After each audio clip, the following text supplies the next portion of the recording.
الحمدللہ وکفا والصلاة والسلام علی عبادہ الذین اصطفیٰ خصوصاً علی افضلہم وخاتم النبیین محمد الامین وعلی آلہ واصحابہ اجمعین، اما بعد فاعوذ باللہ من الشیطان الرجیم بسم اللہ الرحمن الرحیم الف لام را تلک آیات الکتاب المبین انا انزلناہ قرآنا عربیا لعلکم تعقلون نحن نقص علیک احسن القصص بما اوحینا الیک ھذا القرآن وَإِن كُنتَ مِن قَبْلِهِ لَمِنَ الْغَافِلِينَ۔ صدق اللہ العظیم۔ رب اشرح لی صدری ویسر لی امری واحلل عقدۃ من لسانی یفقہوا قولی۔ اللہم الہمنا رشدنا واعذنا من شرور انفسنا، اللہم ارنا الحق حقا وارزقنا اتباعہ وارنا الباطل باطلا وارزقنا اجتنابہ، آمین یا رب العالمین۔ محترم سامعین اور معزز خواتین، سب سے پہلے تو میں بصیرہ انسٹیٹیوٹ کی انتظامیہ کا شکر گزار بھی ہوں اور ان کو مبارکباد بھی پیش کرتا ہوں کہ یہ چکلالہ کے بعد ماشاءاللہ دوسرا انسٹیٹیوٹ جو ہے وہ یہاں پہ، ویسے تو خیر بیچ میں کچھ اور بھی کھلے بھی بند بھی ہو گئے، لیکن بہرحال یہ اس وقت موجود انسٹیٹیوٹس میں سے دوسرا انسٹیٹیوٹ ہے، تو اس نئی اوپننگ پر مبارکباد کی بھی ظاہر ہے یہ مستحق ہیں۔ مبارکباد بھی پیش کرتا ہوں اور یہ دعا بھی دیتا ہوں کہ اللہ تعالیٰ اس جگہ کو شرف قبولیت سے نوازے اور یہ جگہ خیر کو پھیلانے کا ذریعہ بنی رہے ہمیشہ کے لیے۔ جو بھی ایک سوشل میڈیا پہ اشتہار سے دیا گیا اس سے آپ کے علم میں یہ بات تو آ چکی کہ سورہ یوسف میں سے ہم نے کچھ حکمت کے موتی جو میری سمجھ میں آئے وہ میں آپ کے ساتھ شیئر کروں گا۔ باقی یہ ظاہر ہے کہ جتنا غور و فکر آپ خود بھی کریں گے تو قرآن مجید کے تو ایک ایک لفظ میں وہ بصیرت آموز چیزیں موجود ہیں کہ ہم اگر اس کو ذرا غور و فکر کے ساتھ پڑھیں تو بہت ساری چیزیں خود بھی ہمارے اوپر کھلتی چلی جائیں گی۔ چند باتیں تمہیداً میں پہلے عرض کر دینا چاہتا ہوں۔ نمبر ایک تو یہ کہ قرآن مجید کی جو تقسیم ہے اس کے اعتبار سے کچھ باتیں ذہن میں رہنی چاہیے۔ تین تقسیمات قرآن مجید کی وہ ہیں جو ہمیں اللہ تعالیٰ کے رسول صلی اللہ علیہ وسلم کے بتانے پر معلوم ہیں، اور دو تقسیمات ایسی ہیں کہ جو بعد کے دور میں کچھ مسائل جب سامنے آنا شروع ہوئے، جب قرآن مجید عرب سے نکل کر عجم میں داخل ہوا تو ضرورت محسوس ہوئی کہ کچھ اس کی تقسیم بندی اور بھی ہونی چاہیے، تو وہ اجتہاد کے ذریعے سے بعد کے دور کے مفسرین نے اور علماء نے کی۔ جو تین تقسیمات حضور کے زمانے میں حضور کے بتانے پر معلوم ہوئی وہ توقیفی امور کہلاتے ہیں نا، یعنی موقوف ہے اس بات پر کہ اللہ کے رسول صلی اللہ علیہ وسلم نے کیا فرمایا ان کے بارے میں۔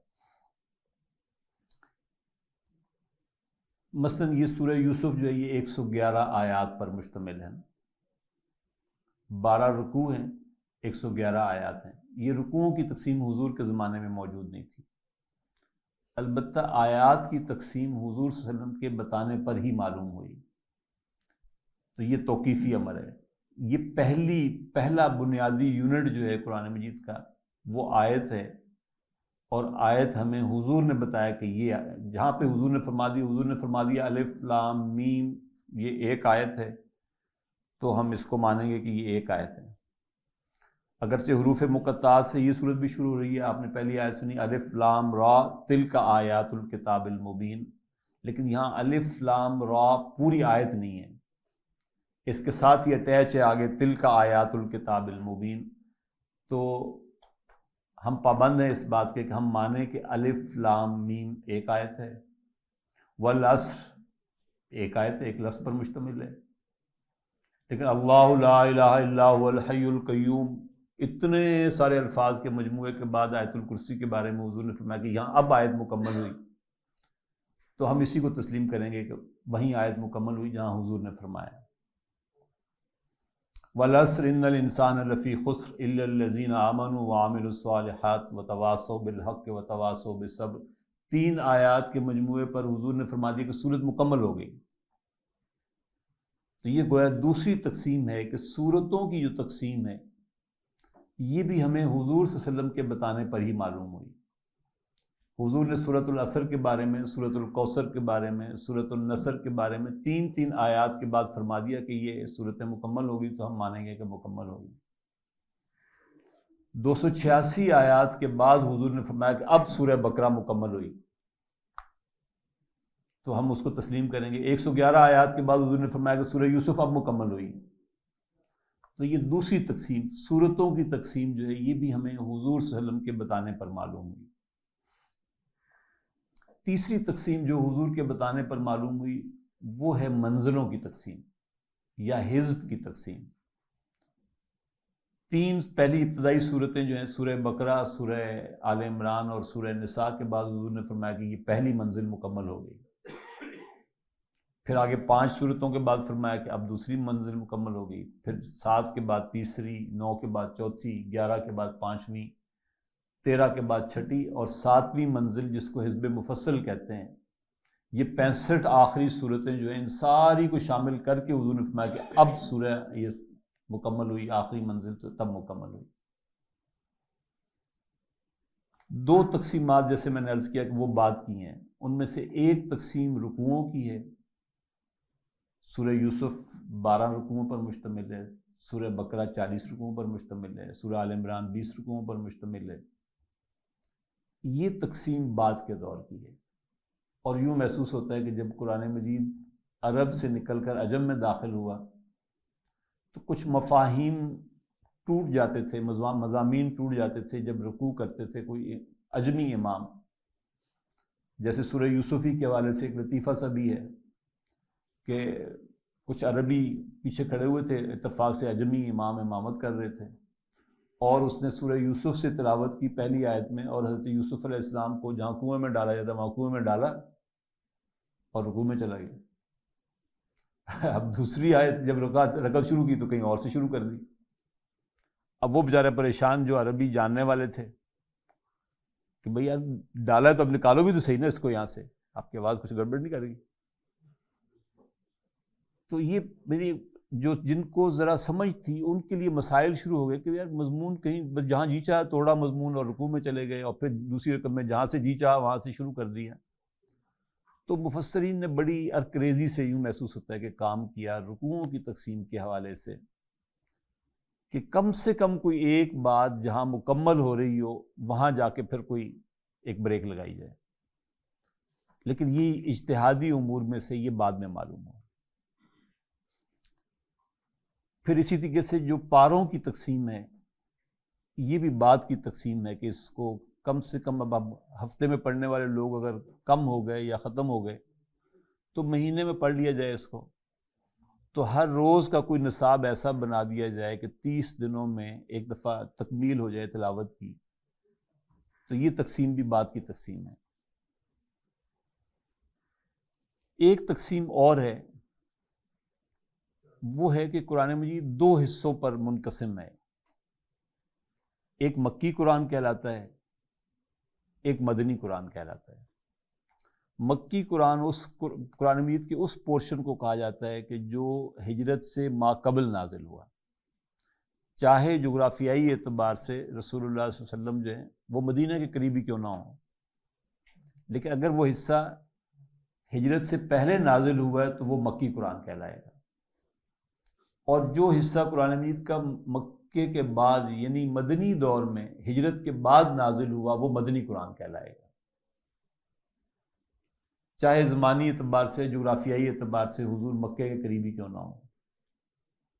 جیسے سورہ فتح جو ہے اس کا بہت سارا پورشن وہ ہے جو حدیبیہ میں نازل ہوا، اور حدیبیہ مکہ کے قریب ہے، لیکن اس کا شمار مدنی قرآن میں کیا جاتا ہے، مکی میں نہیں، اس لیے کہ حضور صلی اللہ علیہ وسلم ہجرت فرما چکے تھے۔ اگرچہ عمرے کی نیت سے نکلے.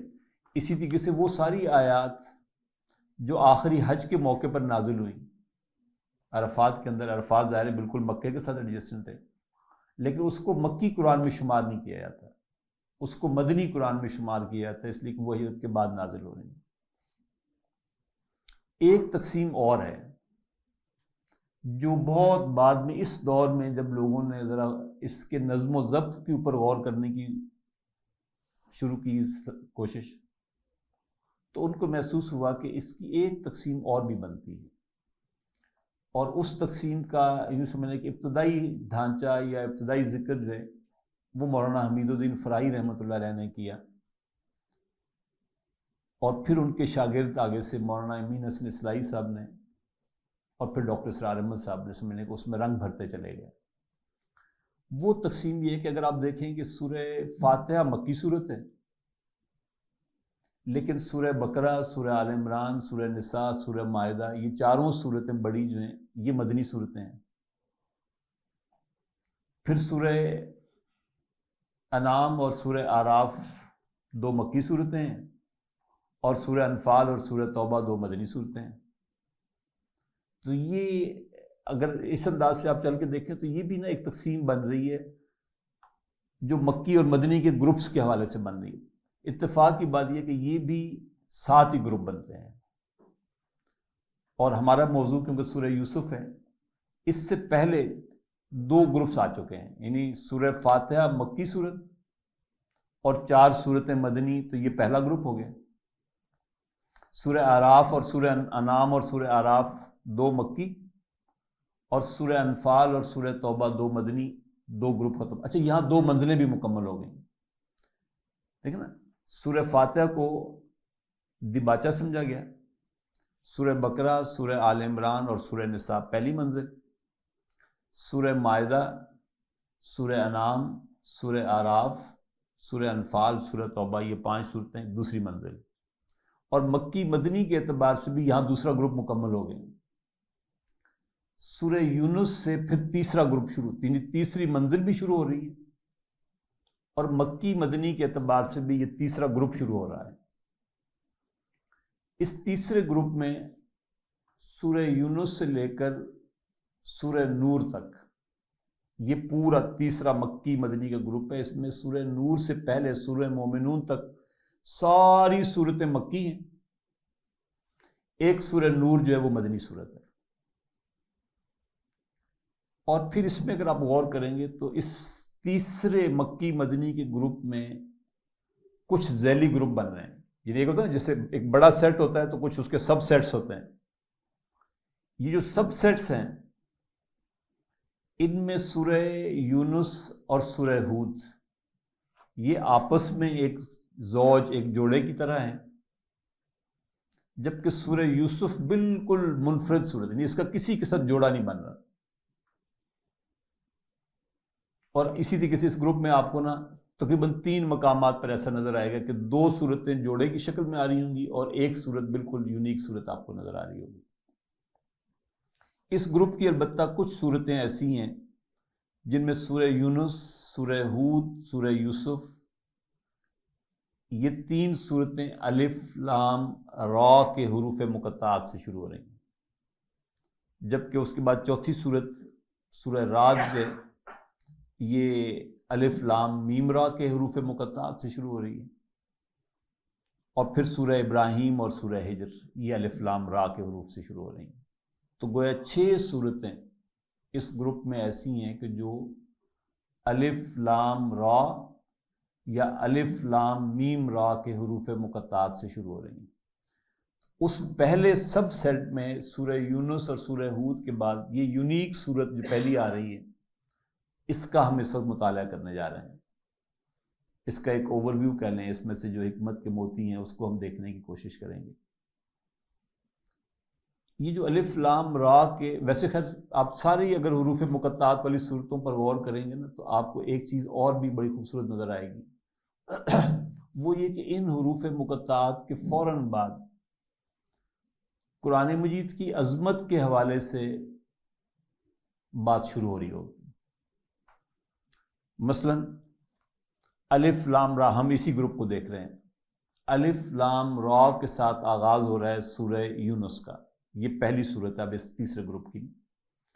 تو ساتھ ہی الفاظ آ رہے ہیں الف لام را تلک آیات الکتاب المبین واتبع ما یوحی الیک واصبر حتی یحکم اللہ وہو خیر الحاکمین.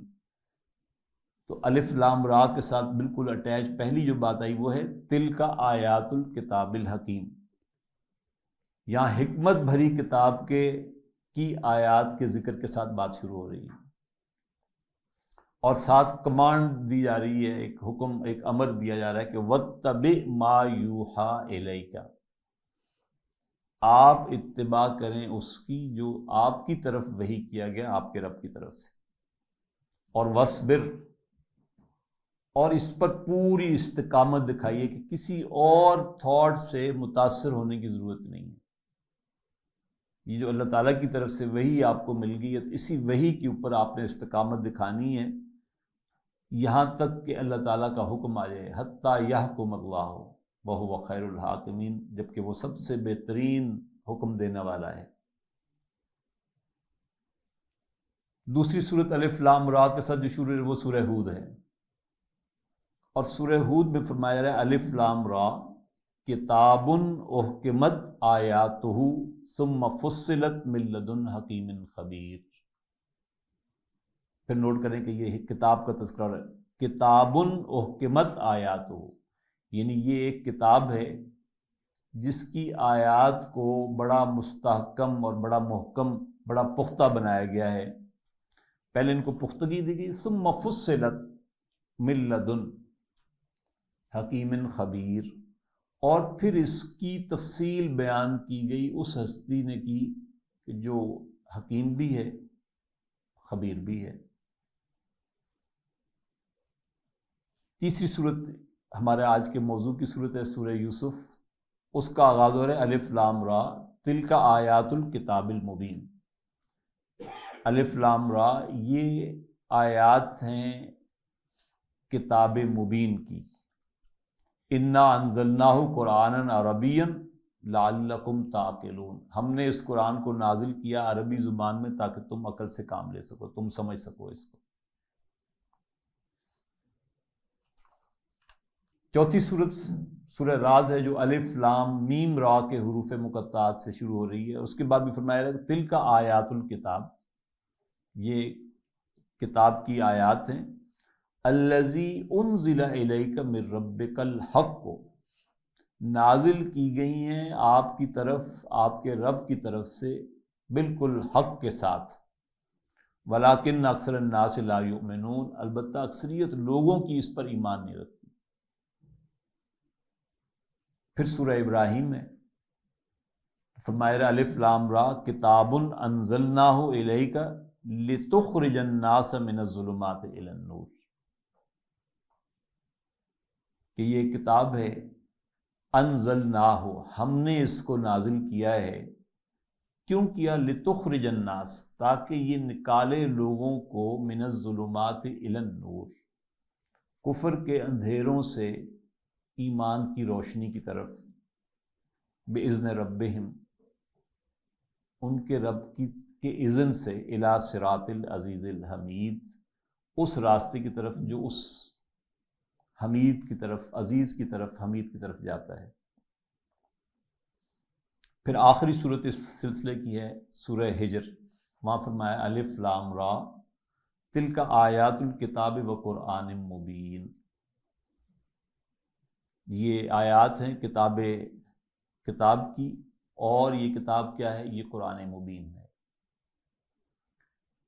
ایک نقطہ اور ان صورتوں کے حوالے سے دیکھ لیں کہ تلک آیات ہو،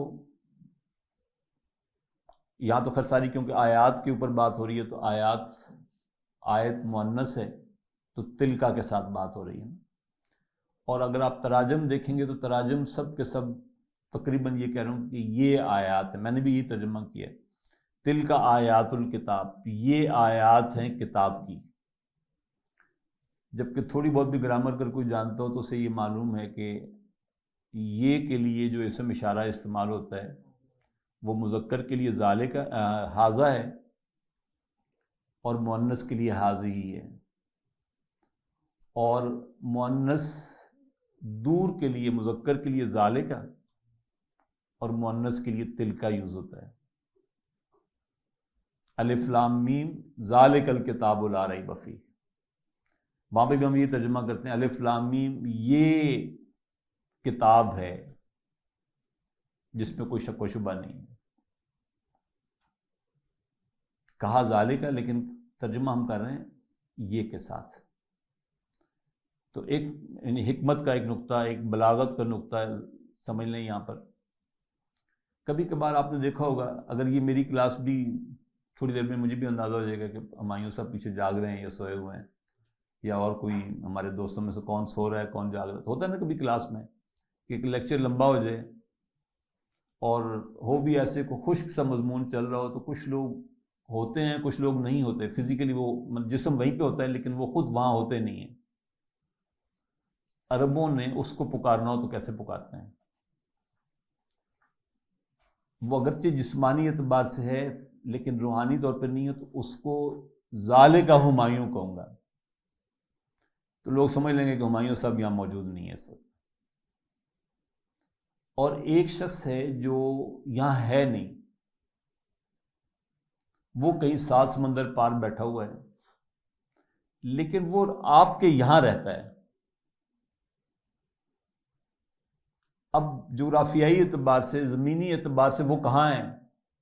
وہ بہت دور ہے، لیکن ایکچولی وہ آپ کے کیونکہ دل کے اندر ہی کہیں رہتا ہے، تو اس کو آپ نے بلانا ہے تو آپ کہیں گے ھذا صدیق۔ بات سمجھ آ گئی کہ آپ کے اب وہ آپ بتا رہے ہیں اس کو، اب کہے بغیر ہی آپ کہیں گے ھذا مسعود، یہ آپ کے بالکل قریب ہے۔ اسی طریقے سے ایک ہے کہ شخص ہے تو آپ کے بالکل قریب، آپ کے بالکل سامنے کھڑا ہے، لیکن وہ شخصیت اتنی بڑی ہے اور اس کے سامنے مقام و مرتبے کے اعتبار سے آپ اتنے چھوٹے ہیں کہ آپ اس کے مقام و مرتبے کے حساب سے اس کی شخصیت کو دیکھیں گے تو آپ کو یوں کر کے دیکھنا پڑے گا،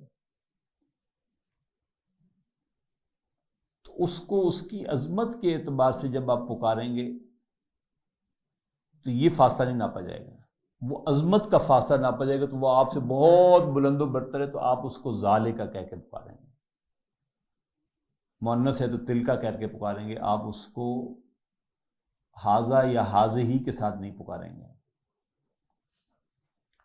پھر دور کے لیے نا اصل اشارہ صرف ذا ہے، کا تو آپ کو پتہ نا ضمیر ہے مخاطب کی، یعنی میں آپ سے کہتا ہوں کتابوں کا، تو آپ کی کتاب ہے، تو کا تو آپ کے لیے استعمال ہو رہا ہے نا۔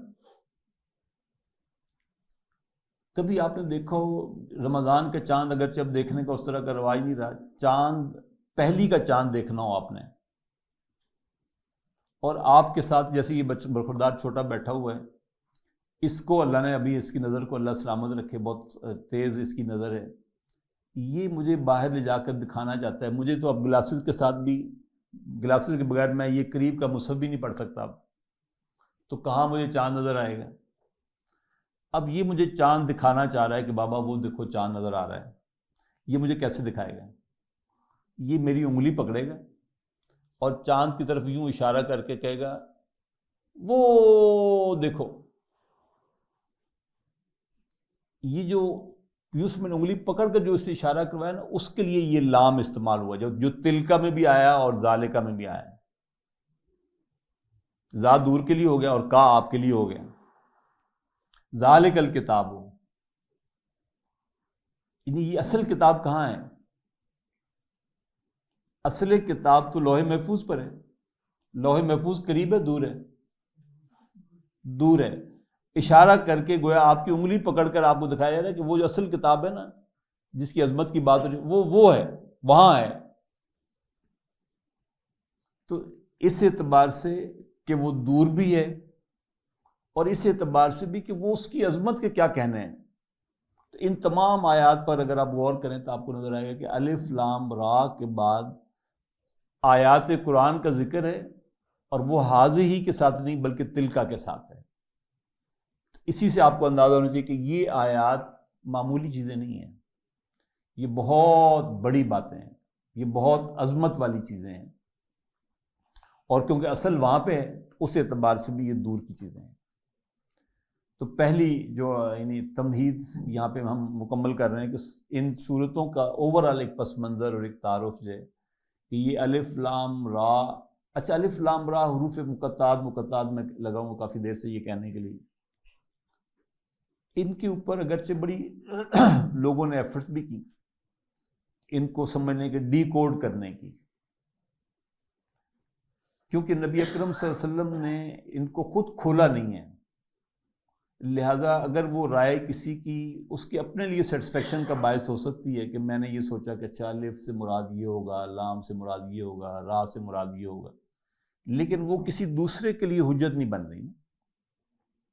لیکن ایک ان جنرل اس کو ذہن میں رکھنا چاہیے کہ یہ عربوں کے ہاں شاعری میں کچھ اس طریقے سے چیلنجنگ ورڈز یا چیلنجنگ حروف استعمال کیے جاتے تھے، اور وہی چیلنج بن کے لٹکائے جاتے تھے کعبے کی دیواروں کے ساتھ کہ بھئی یہ ہے میرا کلام، کسی کے میں ہے طاقت تو ذرا اس کے مقابلے کی چیز لے آئے۔ تو کم سے کم یہ مفہوم تو ان تمام حروف مقطعات میں موجود ہے کہ وہی الف بے جیم دال جو تم استعمال کر کے حرف کو بناتے تبدیل کرتے ہو لفظ میں، وہی ہم نے بھی استعمال کیے ہیں۔ لیکن ہمارے کلام اور تمہارے کلام میں بڑا فرق ہے۔ تم اگر کر سکتے ہو تو لاؤ، مقابلے میں آ جاؤ۔ اس سے ہی پچھلی دو صورتوں میں وہ چیلنج آ بھی گیا، سورہ یونس میں بھی آیا، سورہ ہود میں بھی آیا کہ اگر تمہیں اس میں کچھ شک ہو، اور اچھا یہ بھی خیر ایک غور کرنے کی بات ہے، سورہ بقرہ الف لام میم سے شروع ہو، اس میں بھی یہ چیلنج آیا ہوا ہے کہ اگر تمہیں قرآن میں یہ شک ہو کہ یہ کسی انسان کا کلام ہے تو تم بھی لے آؤ، اس ایک صورت لے آؤ۔ کہیں کہا کہ 10 صورتیں لے آؤ، کہیں کہا پورا قرآن لے آؤ، یعنی کہ یہ چیلنج نا ریلیکس کیا ہے۔ کہیں کہا پہلے پورا قرآن لے آؤ، اچھا نہیں لا سکتے 10 صورتیں لے آؤ، نہیں لا سکتے اچھا ایک ہی صورت لے آؤ، ایک صورت بھی نہیں لا سکتے، کوئی ایک بات ہی لے آؤ اس طرح کی۔ لیکن تم جتنے مرضی اکٹھے ہو جاؤ، تم اس کے مقابلے میں کچھ بھی نہیں لا سکتے۔ اچھا قرآن مجید ہے کیا؟ قرآن مجید وہ کلام ہے جس کے بارے میں ہمیں حضرت محمد صلی اللہ علیہ وسلم نے یہ بتایا کہ یہ اللہ کا کلام ہے، تو تب ہم نے مانا نا۔ حضرت محمد صلی اللہ علیہ وسلم کا اپنا کلام بھی موجود ہے، اور وہ خود بھی حکمت بھرا ہے، لیکن آپ موطا امام مالک پڑھ لیں، آپ امام بخاری کی صحیح بخاری پڑھ لیں، صحیح مسلم پڑھ لیں، اور ساتھ قرآن مجید کھول لیں، اور اگرچہ آپ کو کچھ سمجھ نہیں آ رہی، نہ عربی گرامر کا آپ کو کچھ پتہ ہے، نہ آپ کو ترجمے کا کچھ پتہ ہے، آپ صرف ٹیکسٹ پڑھ رہے ہیں، ادھر آپ قرآن پڑھ رہے ہیں، ادھر آپ حدیث پڑھ رہے ہیں، ذرا سا بھی آپ غور کریں گے تو آپ کو محسوس ہو جائے گا کہ یہ کلام کسی اور کا ہے، یہ کلام کسی اور کا ہے، اگرچہ ہمارے تک ایک ہی زبان سے دونوں کلام پہنچے ہیں۔ گویا آپ کو نا یہ ڈفرنس اللہ تعالیٰ نے انسان کی فطرت کے اندر ہی رکھ دیا ہوا ہے کہ آپ کو انسانی کلام میں اور ڈیوائن کلام میں، اللہ تعالیٰ کے کلام میں فرق فوراً محسوس ہو جائے گا۔ تو یہ اللہ تعالیٰ کا کلام ہے جس کو ہم پڑھ رہے ہیں اس وقت۔ اب اس کا آغاز ہو رہا ہے ان ابتدائی جملوں کے بعد کہ نحن نقص علیک احسن القصص بما اوحینا الیک ھذا القرآن وان کنت من قبلہ لمن الغافلین۔ یعنی سورہ یوسف پوری کی پوری صورت، یعنی اس اعتبار سے تو یہ پورے قرآن مجید کی بھی، جیسے میں نے کہا کہ اپنے سب گروپ کی یہ یونیک صورت ہے، اس اعتبار سے یہ پورے قرآن حکیم کی بھی یونیک صورت ہے کہ اول تا آخر اس میں ایک ہی کہانی ہے، ایک ہی واقعہ ہے، اور وہ ہے حضرت یوسف علیہ السلام کی کہانی، ان کی سیرت کے اوپر گفتگو ہو رہی۔ اور حضرت یوسف علیہ السلام کے حوالے سے یہ ایک ہی صورت ہے، اس کے بعد صرف سورہ مومن میں ایک جگہ حضرت یوسف علیہ السلام کے نام کا ذکر آتا ہے بس، باقی حضرت یوسف علیہ السلام کا تذکرہ اوورآل آپ کو تقریباً کہیں نہیں ملے گا۔ اور جیسے میں نے عرض کیا کہ یہ ہے مکی صورتوں میں سے، اور مکے کی بھی یہ تقریباً درمیانے دور کی صورتوں میں سے بنتی ہے. یعنی اگر مکی دور کو ہم 3 حصوں میں ڈیوائیڈ کر لیں، 12-13 برس حضور رہے نا مکے میں، تو 4 سوا 4 برس کے 3 ایرا بن جاتے ہیں. یہ دوسرے دور میں جب پرسیکیوشن حد سے بڑھ رہی تھی، دعوت عام ہوتی جا رہی تھی، تو 2 گروپس بڑے واضح ہوتے جا رہے تھے. اب حضور صلی اللہ علیہ وسلم کو تسلی بھی دی جا رہی ہے اس پورے واقعے کے ساتھ، اور بین السطور میں غور کرنے والے جو دوسرا گروپ ہے اس کے لیے ایک وارننگ بھی، ایک زجر و توبیخ بھی موجود ہے. گویا ایک ایسا آئینہ ہے جس میں ایمان والے کو اپنی کامیابی نظر آ رہی ہے، اور جو ایمان کے سے خالی ہے اس کو اپنی ناکامی بھی، اس میں اگر وہ ذرا سا غور کرے تو محسوس ہوتا ہے کہ حالات بدلنے والے ہیں. اس لیے پوری کہانی، پوری سیرت حضرت یوسف علیہ السلام کی اکٹھی آ گئی. اس کے قریب کی اگر کوئی صورت اور ہو سکتی ہے تو وہ سورۃ طٰہٰ ہے، جس میں حضرت موسیٰ علیہ السلام کا تذکرہ جو ہے وہ آیا. اگرچہ اس میں اور بھی چیزیں موجود ہیں، لیکن حضرت موسیٰ علیہ السلام کی سیرت کا ایک بڑا پہلو بہرحال جو ہے وہ وہاں سورۃ طٰہٰ میں موجود ہے. مکی زندگی کے ساتھ چند پوائنٹس اگر آپ نوٹ کر لیں کہ بھی مماثلت کیا ہے حضور صلی اللہ علیہ وسلم کی سیرت کے اور حضرت یوسف علیہ السلام کی سیرت کے، تو اس پوری صورت میں آپ کو نظر آئے گا کہ حضرت یوسف علیہ السلام ایک خواب دیکھتے ہیں، والد صاحب اس خواب کے بیان کو منع فرماتے ہیں، اور بھائیوں کے اندر ایک حسد کا جذبہ جو ہے وہ پروان چڑھتا ہے. یہ حسد کون کر رہا ہے؟ یہ بھائی کر رہے ہیں، یعنی اپنے لوگ ہیں جو کر رہے ہیں، اور حضرت یوسف علیہ السلام کے خلاف ان کے قتل کے مشورے ہو رہے ہیں. یہ پہلا پوائنٹ ہے. ادھر حضور صلی اللہ علیہ وسلم کے ساتھ کیا ہو رہا ہے کہ دارالندوہ میں لوگ اکٹھے ہو رہے ہیں. وہ بھی کون ہیں؟ عجم سے آئے ہوئے لوگ نہیں ہیں، وہ بھی مکے ہی کے لوگ ہیں، حضور ہی کے رشتہ دار ہیں، اپنے ہی چچا شامل ہے اس ساری مشاورت میں، اس ساری سازشوں میں. تو گویا پہلی ریزیمبلنس یہ کہ جیسے جو سلوک یوسف علیہ السلام کے بھائی یوسف علیہ السلام کے ساتھ کر رہے تھے، وہی سلوک اس وقت حضرت محمد صلی اللہ علیہ وسلم کے ساتھ ان کی برادری کے، ان کے کنبے کے، ان کے رشتہ دار جو وہ کر رہے ہیں.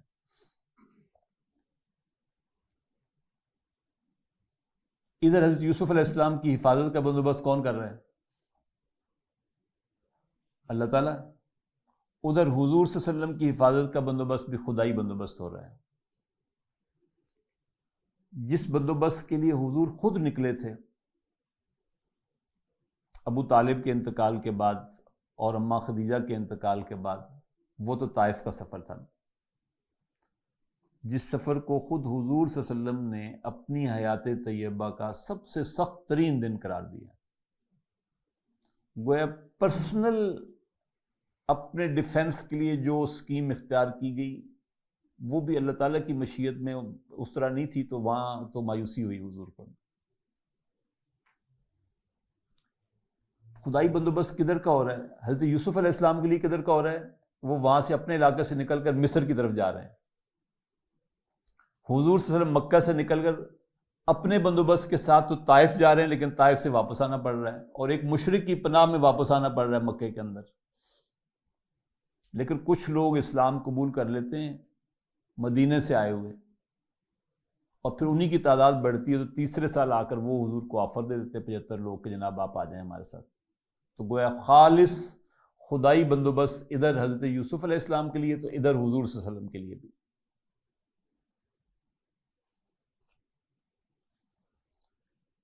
پھر آپ دیکھیں تو جو کنویں کا سفر ہے، کنویں میں جو ٹائم حضرت یوسف علیہ السلام کو گزرا، وہ آئسولیشن کا سفر ہے. کچھ دن حضرت یوسف نے آئسولیشن میں گزارے کنویں کے اندر. وہ اوپر ابھرنے کے لیے نیچے جا رہے ہیں، اور ادھر جب حضور ہجرت کر رہے ہیں تو کہاں پناہ لی حضور نے کچھ دنوں کے لیے؟ غار ثور میں، تو وہ غار کے اندر، گویا غار اور کنویں میں بھی ایک مماثلت آپ کو نظر آ جائے گی. اور آئسولیشن کے بھی کچھ دن حضرت یوسف نے ادھر اور حضور نے ادھر گزارے. مصر میں جب حضرت یوسف پہنچتے ہیں اور عزیز مصر خریدتا ہے، تو عزیز مصر آ کر کیا کہتا ہے اپنی بیوی سے کہ یہ ہمارے لیے یوزفل ہو سکتا ہے، یا ہم اسے اپنا بیٹا بنا سکتے ہیں. تو گویا وہ جو بکتے بکاتے ہیں اپنی اس سے اٹھ کر یوں محلات میں آ کر آباد ہو جاتا ہے، تو اس کا اقبال بلند ہو رہا ہے مصر میں. ادھر مدینے میں کس کا اقبال بلند ہو رہا ہے؟ نبی اکرم صلی اللہ علیہ وسلم کا. تو یہ ایک گویا کہ خوشخبری ہے جو حضور کو اس آئینے میں دکھائی جا رہی ہے کہ یہ جو سفر اس وقت بظاہر پسپائی کا سفر نظر آ رہا ہے، یہ اصل میں آپ کے اقبال کو بلند کیا جا رہا ہے، پسپائی نہیں ہے یہ. اور اسی سے یہ بات بھی سمجھ آتی ہے کہ حقائق وہ نہیں ہیں جو نظر آتے ہیں. آنکھ جو کچھ دیکھتی ہے اس کے پس منظر میں کچھ اور چیزیں بھی ہوتی ہیں، جس کی کلاسیکل ایگزامپلس تو آپ کو سورہ کہف میں نظر آ جائیں گی. لیکن بہرحال ہم دنیا میں خود بھی دیکھتے ہیں، مشاہدہ کرتے رہتے ہیں کہ آنکھ نے کچھ دیکھا تھا، بعد میں پتہ چلا کہ اصل بات کچھ اور تھی. ادھر جب حضرت یوسف علیہ السلام قحط کے زمانے سے کہانی جب کلوز ہوتی ہے حضرت یوسف علیہ السلام کی، تو برادران یوسف آتے ہیں، اور جب وہ پہچان لیتے ہیں تو اپنا اقبال جرم کر لیتے ہیں اور حضرت یوسف کے مطیع اور فرما بردار ہو جاتے ہیں. اور وہاں تو اس وقت تک کیونکہ سجدہ تعظیمی جائز تھا، لہذا سجدہ تعظیمی کر کے وہ اپنی فرما برداری کا باقاعدہ اظہار بھی کر دیتے ہیں. ادھر جب مکہ فتح ہوتا ہے تو اہل مکہ بھی اقبال جرم کر لیتے ہیں اور اپنی فرما برداری سرنڈر کرتے ہوئے اپنی فرما برداری جو ہے اس کا اظہار کر دیتے ہیں. ادھر آخری یعنی غلبہ جب حضرت یوسف علیہ السلام کو حاصل ہو رہا ہوتا ہے تو بھائیوں نے کہا کہ تاللہ لقد آثرک اللہ علینا وان کننا لخاطئین. ہم سمجھے ہی نہیں تھے، اللہ تعالیٰ نے اصل میں آپ کو ہم پر زیادہ انفلوئنشل بنایا تھا، اس نے آپ کو زیادہ مؤثر بنایا تھا، اس نے آپ کو ہم پر فضیلت دی تھی. یہ جو حسد ہمیں رہا تو یہ ہماری غلطی تھی.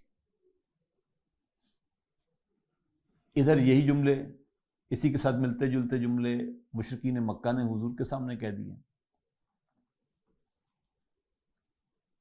ادھر جب بدلہ لینے کی باری آئی تو حضرت یوسف علیہ السلام نے اپنے بھائیوں سے کہا کہ لا تثریب علیکم اليوم، آج تم میں سے کسی سے کوئی باز پرس نہیں ہوگی، کسی سے کچھ نہیں کہا جائے گا. یغفر اللہ لکم وہو ارحم الراحمین، اللہ تعالیٰ تم سب کو معاف فرمائے، وہی ہے سب رحم کرنے والوں سے بڑھ کر رحم کرنے والا.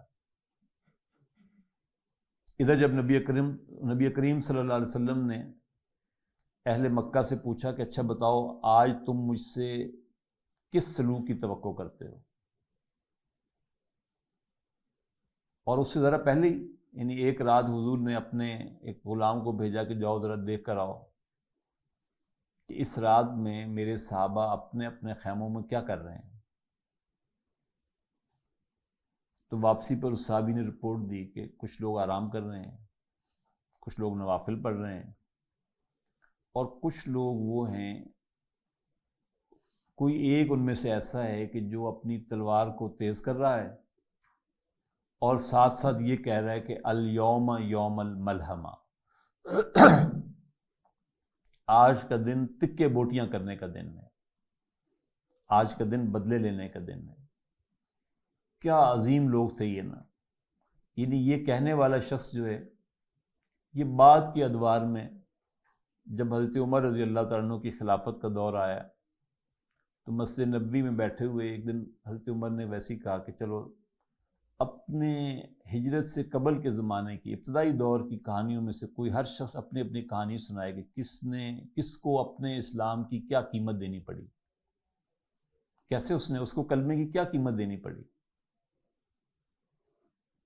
اور یہ ذہن میں رہنی چاہیے بات. ہماری فیملی میں، ہمارے یہاں بعض دوستوں کو شاید علم میں بھی ہوگا، ایک حادثہ ہوا. میرے ایک بھانجا، اس کی بیگم، اس کے چھوٹے چھوٹے 2 بچے، ایک ہی حادثے میں آگ لگی اچانک اور چاروں اللہ کو پیارے ہو گئے. ان سے ہمارے ایک استاد ڈاکٹر عبدالسمیع صاحب آئے ان کے گھر تعزیت کے لیے، میرے بہنوئی سے اور بہن سے. میرے بہنوئی نے ان سے ایک جملہ کہا. اس نے کہا ڈاکٹر صاحب مجھے تو آپ کی قربت میں زیادہ رہنے کا موقع نہیں ملا، لیکن مجھے آپ کے دروس میں سے ایک جملہ اب تک یاد ہے.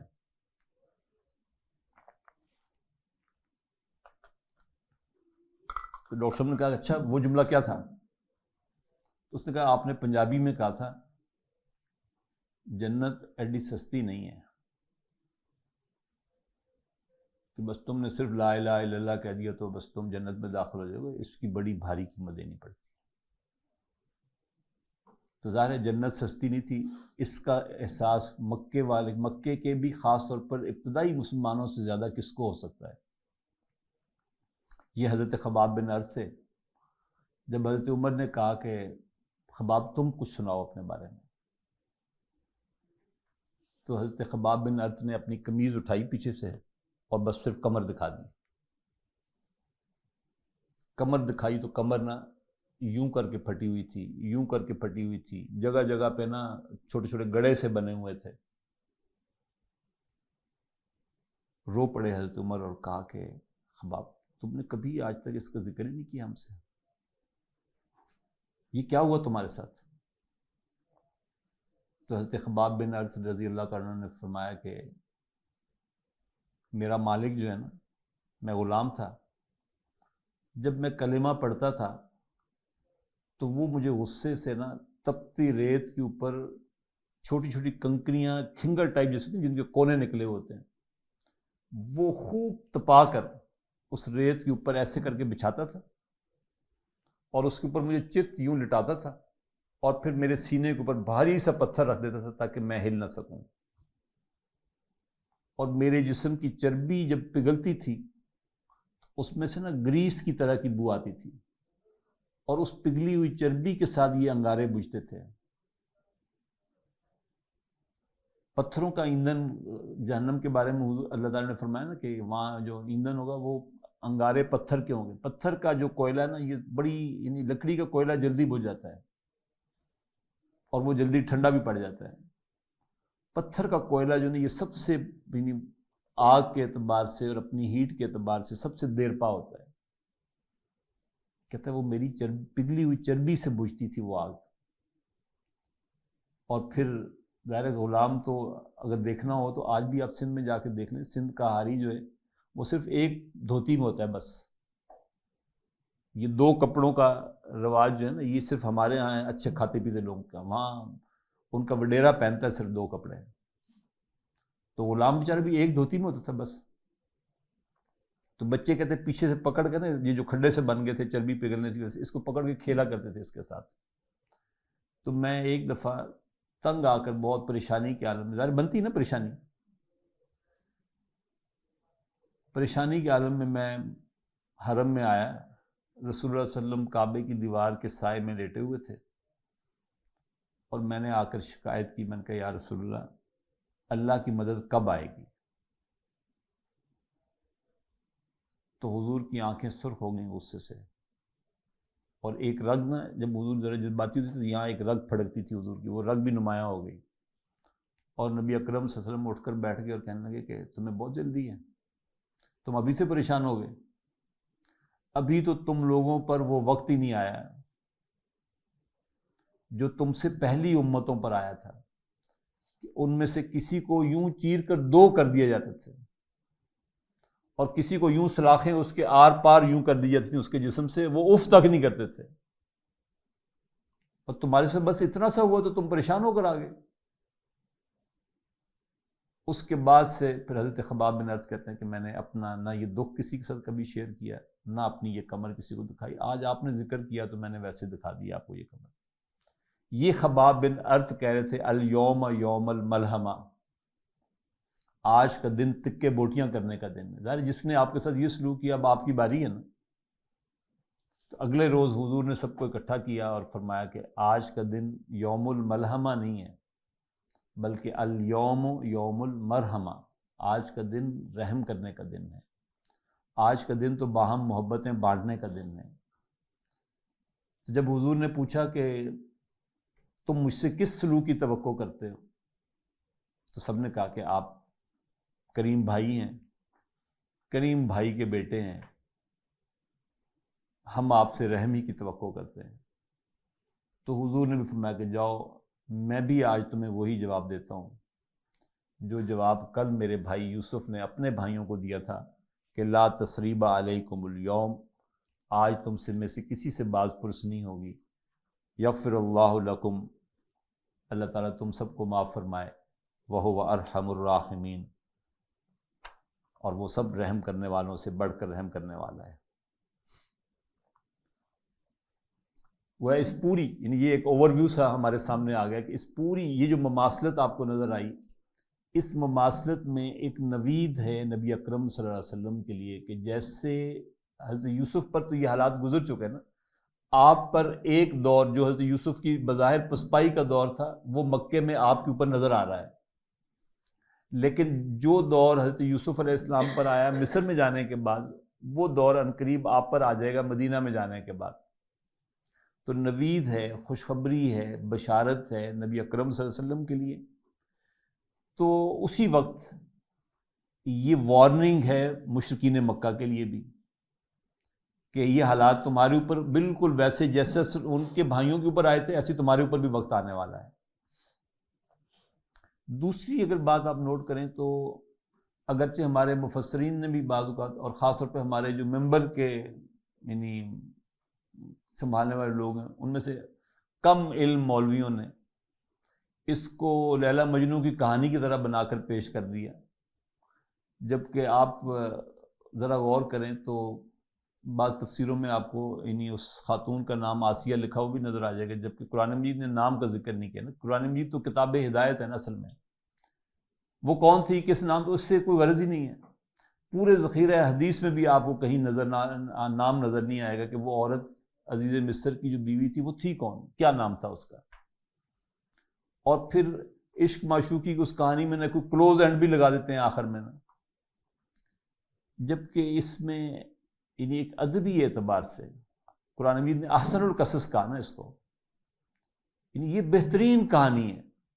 اس میں حسن اور عشق کی چاشنی بھی موجود ہے. تو ساتھ کنٹراسٹ میں حضرت یوسف علیہ السلام کے اعلیٰ کردار کی اور جو صفات ہیں ان کی, اس کا تذکرہ بھی بتمام و کمال موجود ہے. اور اس پوری کہانی کو اگر آپ کبھی پڑھیں ذرا واقعتاً ٹھہر کر اور غور و فکر کرتے ہوئے, تو جو کردار حضرت یوسف علیہ السلام نے دکھایا ان تمام مسائل کے دوران, اس کے لیے نا ایک جذبہ آپ کے اندر بھی پیدا ہوتا ہے تقلید کا کہ ہاں کردار ایسا ہی ہونا چاہیے بندے کا. ڈاکٹر سمیع صاحب کا ذکر آیا تو ایک بات ان کے حوالے سے اور بھی کہہ دوں. اکثر ایک دفعہ ہم کسی شادی میں بیٹھے ہوئے تھے تو ہمارے ایک دوست جن کے پڑوس میں کسی دوسرے دوست کی بہن کی شادی تھی, تو وہ خواتین والی سائڈ پہ نا بار بار جا کر سرو کر رہا تھا, کبھی سلاد سرو کرنے کے لیے جا رہا ہے, کبھی پانی سرو کرنے کے لیے جا رہا ہے. تو ڈاکٹر صاحب نے اسے بلایا اور اسے کہا کہ ابھی تیرا ادھر کی کام ہے. تو اسے بڑی حیرت سے کہا, اس نے کہا ڈاکٹر صاحب میں تو انہی کے گھر میں بڑا ہوا ہوں, یہ سب تو ہم سب تو بہنوں بھائیوں کی طرح ہیں, تو کیا فرق پڑتا ہے. تو اس پہ ڈاکٹر صاحب نے کہا کہ دیکھو اچھا اس کی ابھی اس وقت تک شادی نہیں ہوئی تھی اس نوجوان کی. ڈاکٹر صاحب نے کہا کہ میں شادی شدہ ہوں, 4 بچے ہیں میرے, 50 سے اوپر کی میری عمر ہو چکی ہے, اور میں درس قرآن بھی دیتا ہوں, میری ایک میں نے داڑھی بھی رکھی ہوئی ہے, میری یہ حیثیت بھی پبلکلی لوگوں کے سامنے ہے.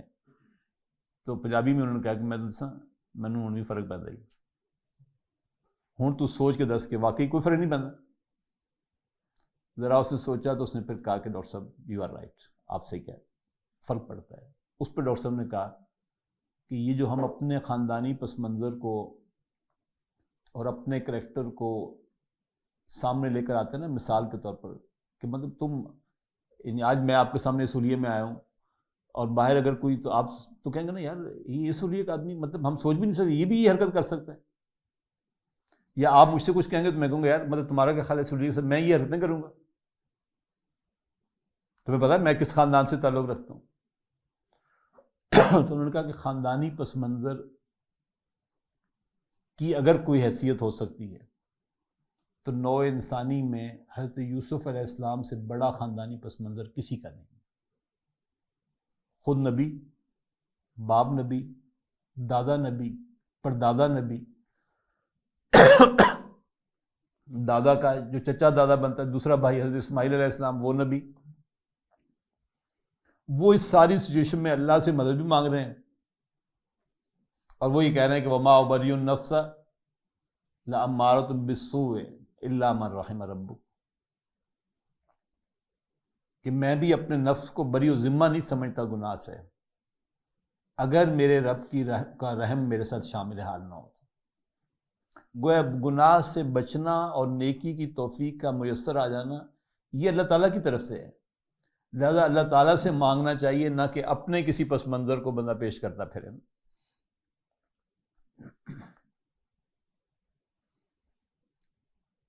پھر حضور کی کہانی ہو یا حضرت یوسف علیہ السلام کی یہ کہانی ہو یا پوری نوع انسانی کی ارتقاء کی کہانی ہو، ایک بڑا درس جو ان سب کہانیوں سے ملتا ہے وہ یہ کہ انسان کی جو صفات ہیں، انسان کے جو کریکٹرسٹکس ہیں، انسان کی وہ اگرچہ اقبال کے نام سے وہ شعر کہا جاتا ہے، اگرچہ وہ اقبال کا ہے نہیں، کہ تندی باد مخالف سے گھبرانا ہے عقاب، یہ تو چلتی ہے تجھے اونچا اڑانے کے لیے. یہ جو اڑان ہے نا یہ تندی باد مخالف سے ہی پیدا ہوتی ہے انسان کے اندر. یعنی سب کچھ آپ کے فیوریبل چلتا رہے تو آپ کی شخصیت کبھی ابھر کر سامنے نہیں آ سکتی. حضرت یوسف علیہ السلام کی زندگی میں جوں جوں مسائل آ رہے ہیں شخصیت نکھر کر سامنے آتی چلی جا رہی ہے. پوری سیرت حضور صلی اللہ علیہ وسلم کی کا اگر آپ مطالعہ کریں تو آپ کو نظر آئے گا کہ جوں جوں مخالفتیں اور دشمنیوں میں یعنی ایک شدت پیدا ہوتی جا رہی ہے تو اور نمایاں ہوتے چلے جا رہے ہیں.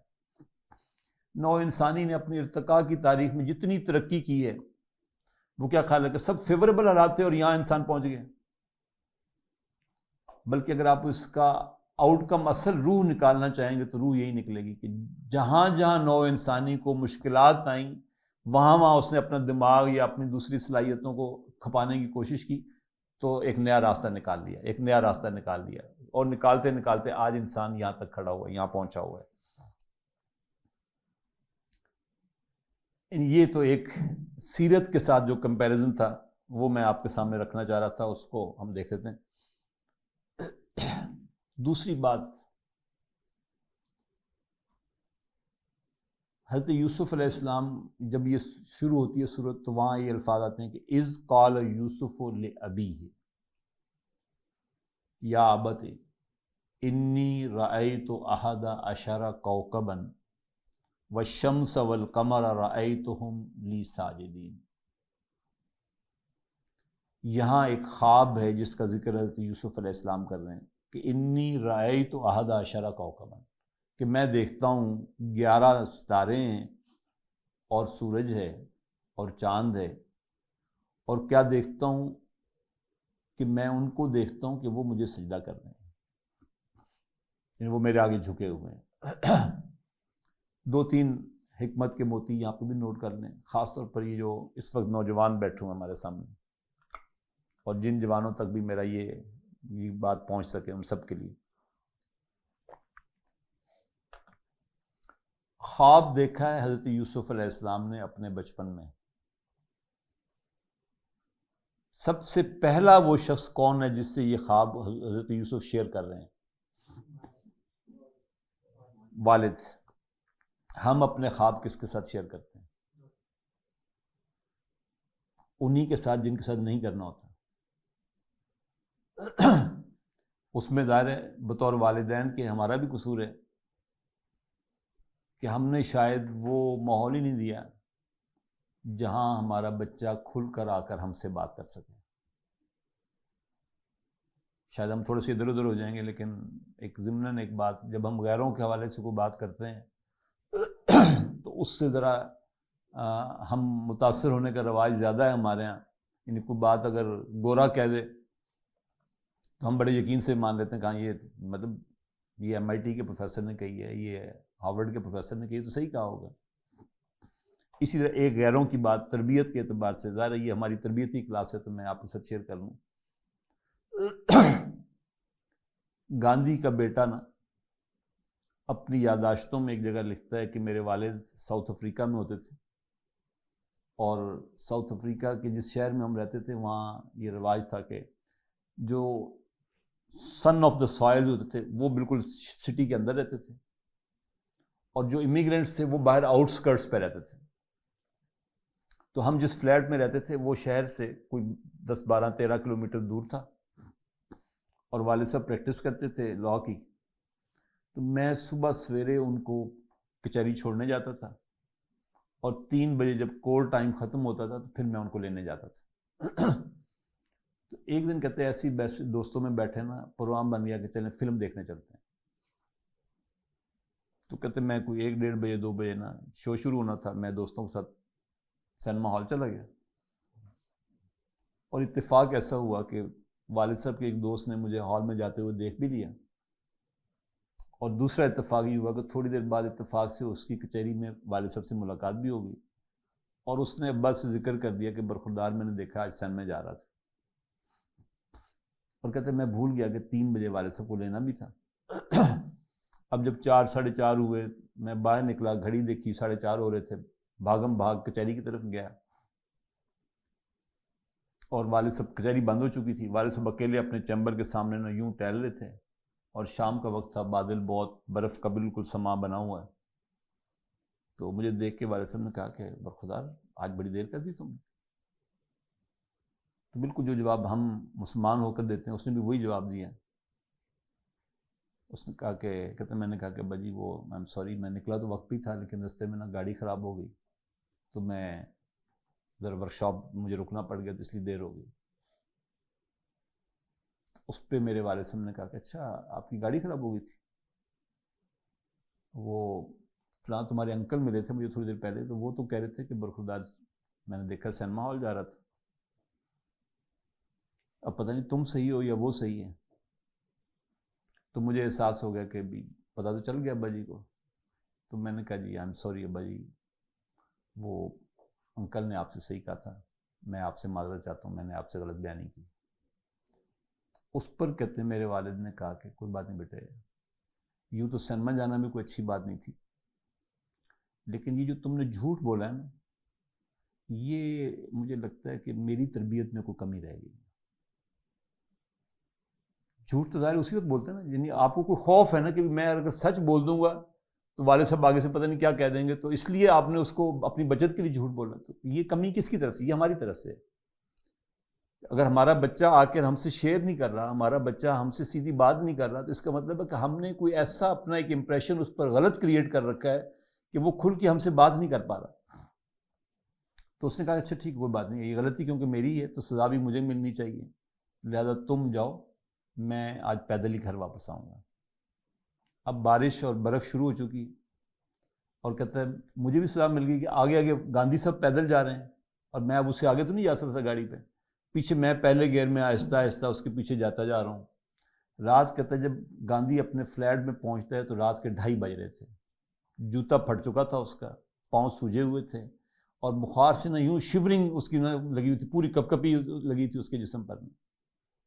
اور کہتا ہے وہ دن گیا، اور آج جب میں یہ یادداشتیں لکھ رہا ہوں اپنی، مجھے یاد نہیں کہ پھر میں نے زندگی میں کبھی جھوٹ بولا ہو کسی کے ساتھ.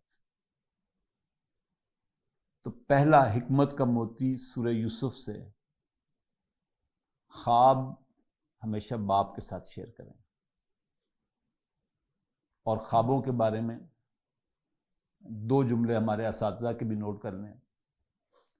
ایک ہمارے استاد کہا کرتے تھے کہ خواب جو ہے جن بستروں پہ دیکھے جاتے ہیں ان بستروں پہ ان کی تعبیر نہیں ملتی. ان خوابوں کو اگر پروو کرنا ہے آپ نے اپنے خواب کو تو پھر بستر چھوڑنے پڑتے ہیں.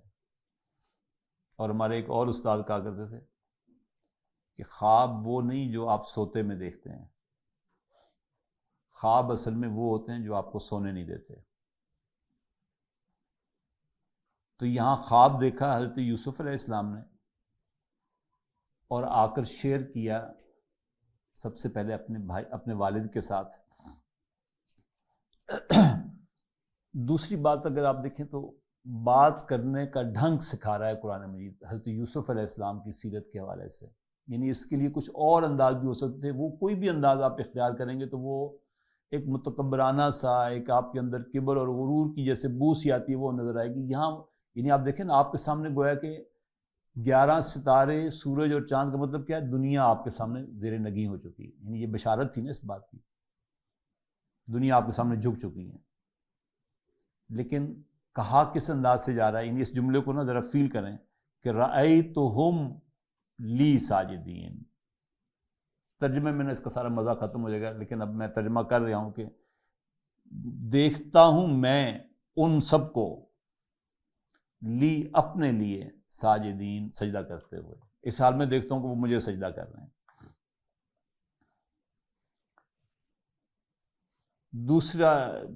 دوسری بات جو دوسرا موتی کہہ لیں وہ نظر آ رہا ہے کہ حضرت یعقوب علیہ السلام سے ذکر کیا نا انہوں نے اپنے والد سے، تو حضرت یعقوب علیہ السلام نے 2 باتیں کہی ان سے.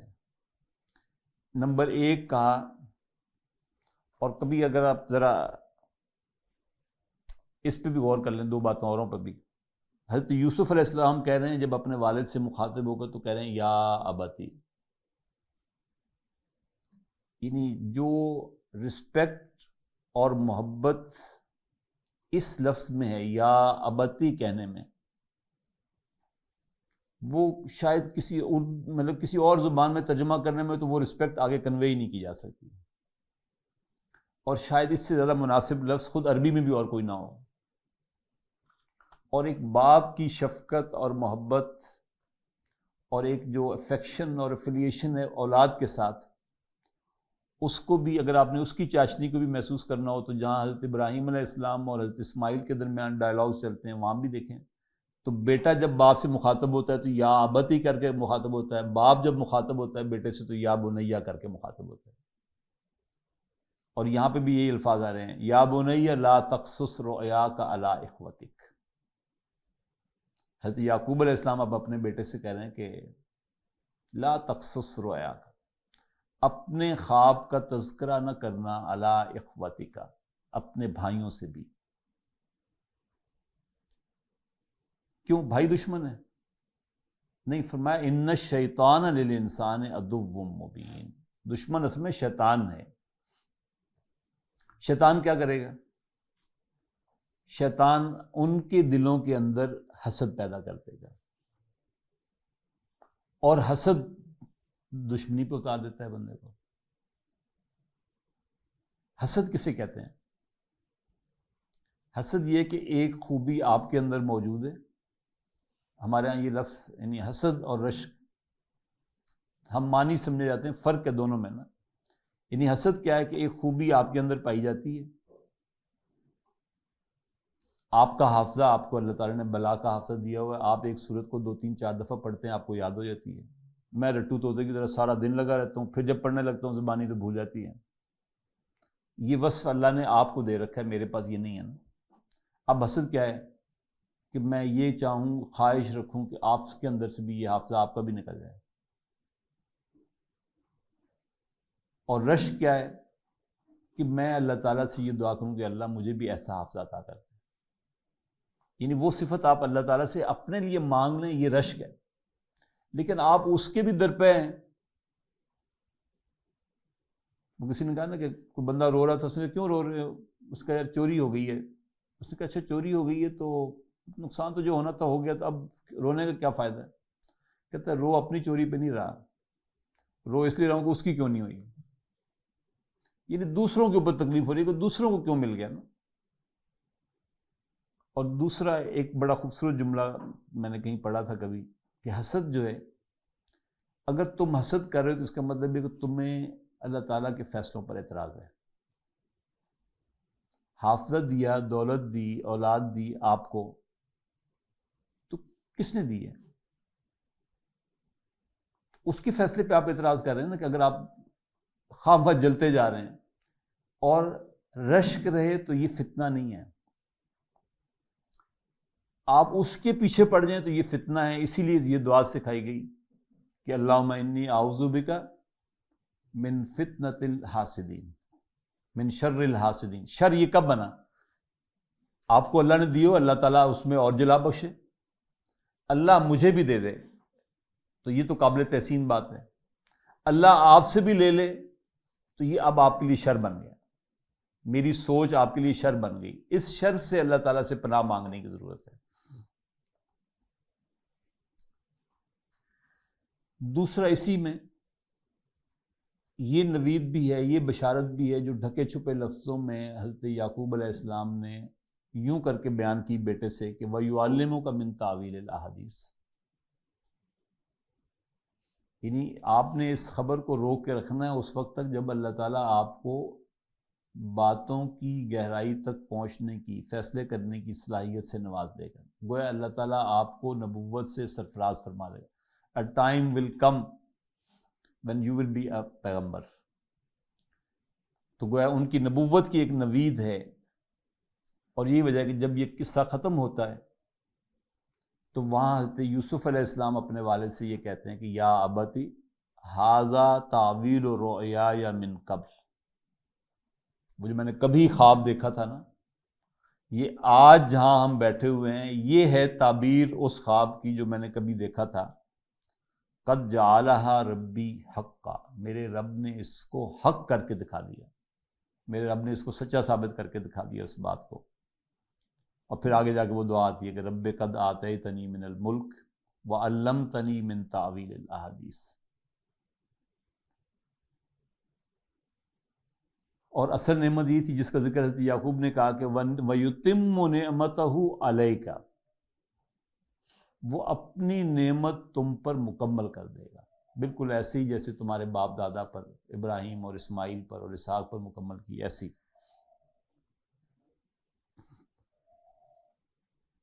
پھر اس میں ایک آگے الفاظ آتے ہیں لَقَدْ كَانَ فِي يُوسُفَ وَإِخْوَتِهِ آیَاتٌ لِلسَّائِلِينَ،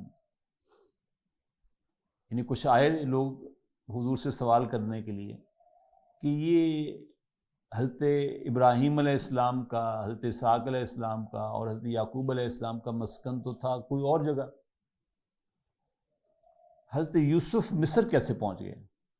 سوال یہ تھا، جس کے لیے یہ پوری کہانی لمن الغافلین جو اللہ تعالیٰ نے کہا کہ آپ کو یہ قصہ اس سے پہلے معلوم نہیں تھا، یہ ہم بتا رہے ہیں اب آپ کو۔ تو ایک تو انظار جن لوگوں نے یہ سوال پوچھا تھا ان کے لیے جواب اس میں موجود ہے، دوسرا یہ کہ اس نئی دعوت کے حوالے سے بھی جو حضور اب لے کر اٹھے ہوئے تھے اس کے حوالے سے جو سوالات جنم لے رہے تھے اور جو شکوک و شبہات جنم لے رہے تھے، اور اہل ایمان اور اہل مشرکین کے درمیان جو ایک ٹگ آف وار چل رہی تھی، اس کا جو آئینہ ہم نے بھی دیکھنے کی کوشش کی آئینے میں کہ اس حضرت یوسف کی سیرت میں حضور صلی اللہ علیہ وسلم کو اپنے لیے کیا نظر آ رہا تھا، اس سارے کے جواب اس میں موجود ہیں۔ اور یہ تنبیہ وہاں آ گئی کہ واللہ غالب علی امرہ ولکن اکثر الناس لا یعلمون، یعنی یہ کتنا خوبصورت جملہ ہے کہ یہ پیشن گوئی گویا کر دی کہ اللہ تعالیٰ اپنے کاموں پر اوور کم کر کے رہے گا اپنے معاملات پر، اگرچہ اکثریت لوگوں کی جو ہے وہ جانتی نہیں ہے۔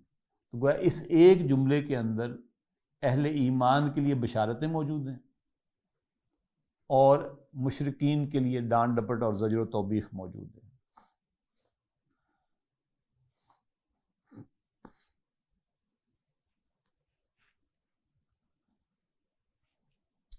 پھر اگر آگے چلیں تھوڑا سا تو حضرت یوسف علیہ السلام پر اچھا ایک تو کامیابی ناکامی کا بھی جو جیسے میں نے عرض کیا کہ ظاہر کے اعتبار سے آنکھ جو کچھ دیکھتی ہے ضروری نہیں کہ وہ حقیقت ہو، اور جیسے چیزیں آپ کو ہوتے ہوئے نظر آ رہی ہوتی ہیں یہ ضروری نہیں کہ نتائج ان ظاہری اعمال کے مطابق نکل رہے ہوں. اور قرآن مجید میں ایسے آپ کو بہت سی چیزیں نظر آ جائیں گی. یعنی آپ ظاہری اعتبار سے مجھے بتائیں نا کہ ایک بچہ پیدا ہوتا ہے اور اس کو اس کی ماں سے الگ کر دیا جاتا ہے, ایک صندوق میں ڈال کر اس کو سمندر کی دریا کی موجوں کے حوالے کر دیا جاتا ہے, ظاہری اعتبار سے نتیجہ کیا نکلنا چاہیے تھا؟ ڈیتھ ختم. پھر اگلا سٹیپ, وہاں سے اگر نکل بھی جاتا ہے وہ بچہ تو کس کے گھر میں پہنچتا ہے؟ جس نے صرف اس کے پیچھے 70,000 بچے دوسرے مروا دیے تھے. ونس اگین نتیجہ کیا نکلنا چاہیے تھا؟ یعنی ظاہر کے اعتبار سے جو بھی ہماری عقل کام کرتی ہے اس عقل کے مطابق کیا ہونا چاہیے تھا. پھر اللہ تعالیٰ نے یعنی کوئی امکان تھا کہ اسی ماں سے پرورش کروائی جائے, باقی سارے دودھ بین کروا دیے اس پر, ایک صرف اسی خاتون کا دودھ اس کے لیے چھوڑا گیا کہ جس خاتون کے رحم سے وہ پیدا ہوا تھا. پھر آپ دیکھیں کہ ایک شخص انبیاء کی دعوت کی سپورٹ میں کھڑا ہوتا ہے اپنی قوم میں سے اٹھ کر اور کہتا ہے کہ بھئی لوگوں یہ دو لوگ صحیح بات کر رہے ہیں, تم سے بات مان لو ان کی. قوم اس کو قتل کر دیتی ہے, سورہ یاسین. اور قتل کر کے سمجھیں کہ ظاہراً اس کا جسم ابھی وہیں پڑا ہوا ہے اور لوگ کھڑے باتیں کر رہے ہیں کہ جی دیکھو بیوقوف تھا, مارا گیا, بچے چھوٹے چھوٹے یتیم چھوڑ کے چلا گیا, ہمارے ساتھ کھڑا ہوتا تھا, آج قوم کے ساتھ کھڑا ہوتا تو اس کا کوئی مقام و مرتبہ ہوتا. ظاہر سے کے اعتبار سے ظاہر بچے یتیم رہ گئے, خاتون بیوہ ہو گئی, پتہ نہیں ماں باپ اگر اس کے تھے تو وہ بوڑھے, وہ اپنے ایک آسرے کی ضرورت تھی ان کو, وہ آسرا ختم ہو گیا ان کا. وہ کیا کہہ رہا ہے؟ وہ کہہ رہا ہے کاش میری قوم کے لوگوں کو معلوم ہوتا کہ میرے رب نے میرا کس طرح استقبال کیا. اسی طریقے سے یہ واقعہ کہ گھر سے نکلے اور بھائی کنویں میں پھینک کر آ گئے. اب ظاہر کے اعتبار سے پہلا امکان تو یہ تھا کہ ظاہر وہ تو ایک بے آباد سا کنواں تھا, مر جانا چاہیے تھا, اور کہیں نکل بھی پایا ہوگا تو اس کے بعد کہاں کہیں صحراؤں میں دھکے ٹھڈے کھاتے ہوئے زندگی گزارنی چاہیے تھی. وہاں سے نکل کر کہاں تک پہنچ رہا ہے تو کسی فاعل حقیقی کے اوپر آپ کی نظریں فوکس ہو کے رہ جاتی ہیں کہ یہ کوئی اور ہے جو اصل حقیقی فاعل ہے, اصل ڈوئر آف دا ایکشن وہ ہے. تو اس کے ساتھ ایک آپ کا تعلق جو ہے وہ مضبوط بنیادوں پر پھر قائم ہوتا ہے کہ جب سب کچھ کرنے والا اللہ ہے تو کسی اور کی طرف دیکھنا ہی کیوں ہے. اس آزمائش سے نکل کر مصر پہنچتے ہیں حضرت یوسف علیہ السلام, اور بکتے ہوئے جا پہنچتے ہیں عزیز مصر کے دربار میں. اور ذرا پیرل میں دیکھیں کہ اللہ تعالیٰ کی اپنی پلاننگ کیا تھی. آپ کبھی بیٹھے ہی نہیں ایوانوں کے اندر, تو حکومت اگر اچانک آپ کے حوالے کر دی جائے صحرا سے اٹھا کر, تو موسٹ لائکلی آپ پہلے دن کولیپس کر جائیں گے. جس میں نے کہا نا کہ سورہ طٰہٰ دوسری سورت ہے جس میں حضرت موسیٰ علیہ السلام کو, حضرت موسیٰ علیہ السلام کو بھی اللہ تعالیٰ نے کہیں لے جانا تھا نا, تو بچپن سے ہی تربیت کروائی فرعون کے دربار میں تاکہ بادشاہوں کے درباروں میں گفتگو کیسے چلتی ہے, ڈائلاگ کیسے ہوتا ہے, وہاں کا محاورہ کیا ہے.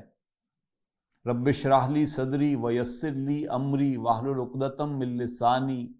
یہ واحلل عقدۃ من لسانی کیا تھا؟ یعنی مجھے وہ محاورہ سکھا دے جو محاورہ وہاں درباروں میں بولا جاتا. اللہ نے سکھایا نا باقاعدہ وہاں تربیت کرواتے ہوئے.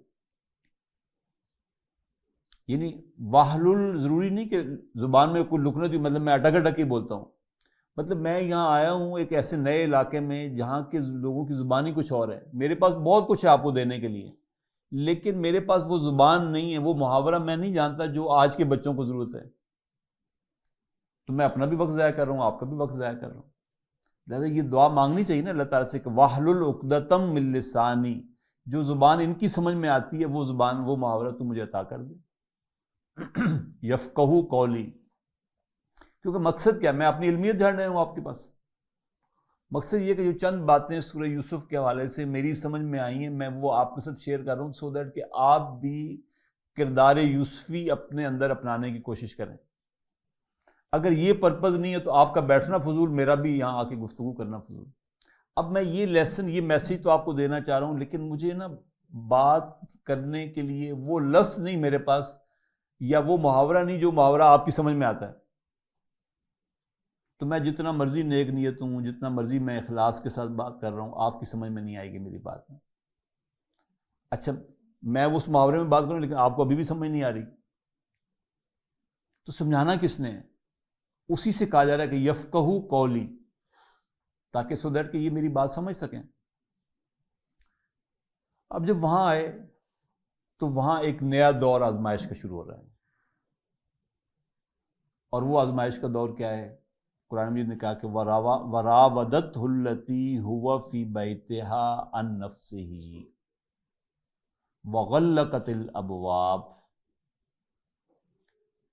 وہاں جو عزیز مصر کی بیوی ہے وہ ان کو متوجہ کرتی ہے ان کے نفس کو اپنی جانب،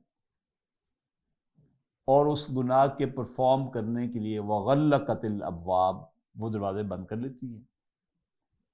وقالت حیت لک، وہ کہتی دعوت دیتی ہے آ جاؤ بھی. فقال معاذ اللہ، اس پر حضرت یوسف علیہ السلام نے کہا کہ اللہ کی پناہ، انہو ربی احسن مثوایا، کہ یقیناً وہ، یعنی یہ تمہارا شوہر ہے، ربی وہ میرا پالن ہار ہے، وہ میرا مالک، میں بکا ہوا غلام ہوں اس کے پاس، اور اس نے مجھے بڑے عمدگی سے رکھا ہوا ہے. انہو لا یفلح الظالمون، ظالم کبھی فلاح نہیں پاتے. یعنی یہ جملہ ہے جو آپ کو دعوت دے رہا ہے گناہ کی. اور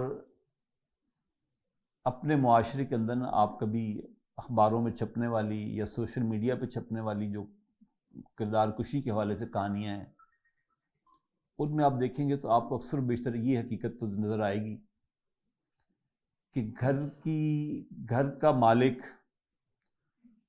گھر کی نوکرانی کے ساتھ انڈلج ہو گیا.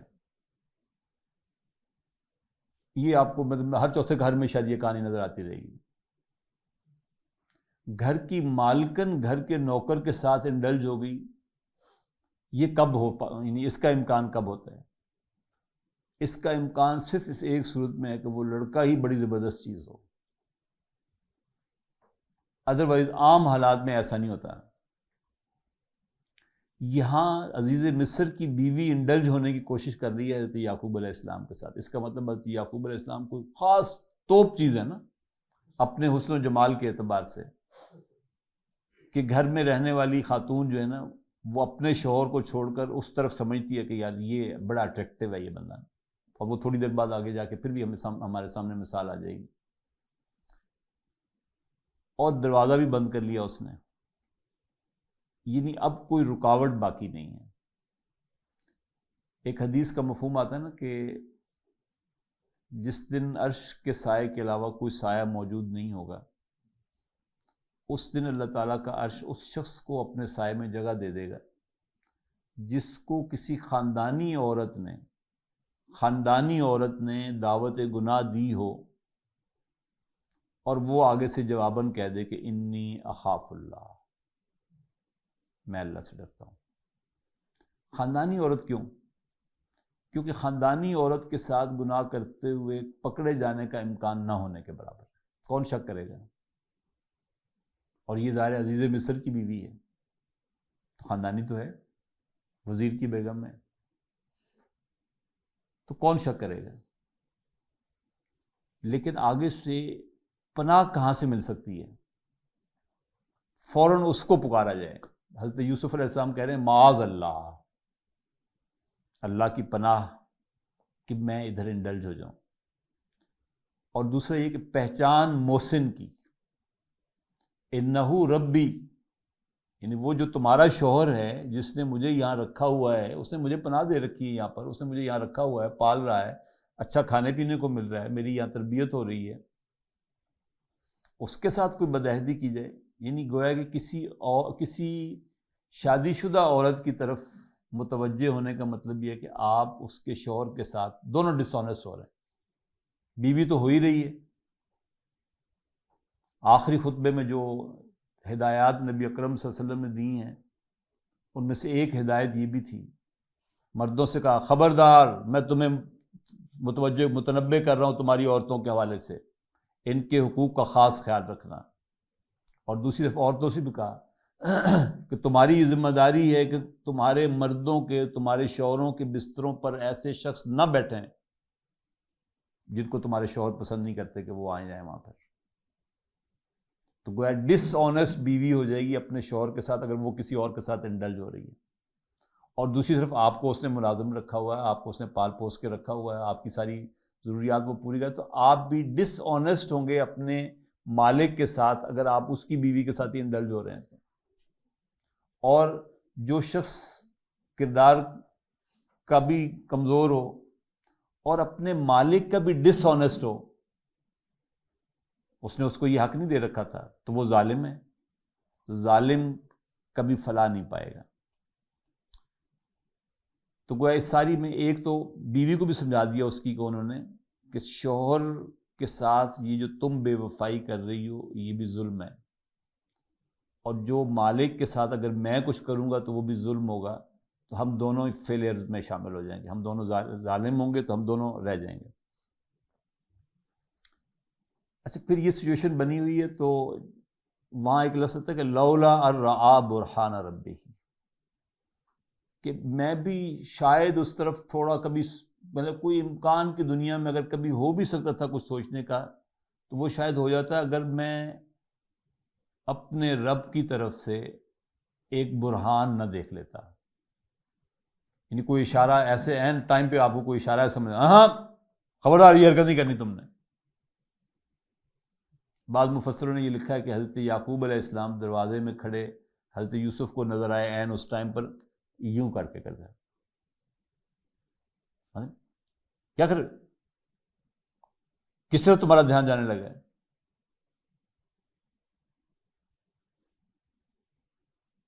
غیروں کا ریفرنس بھی دے دوں، اسٹینفورڈ کے ایک پروفیسر نے نا اپنے آخری لیکچر میں ایک جملہ کہا،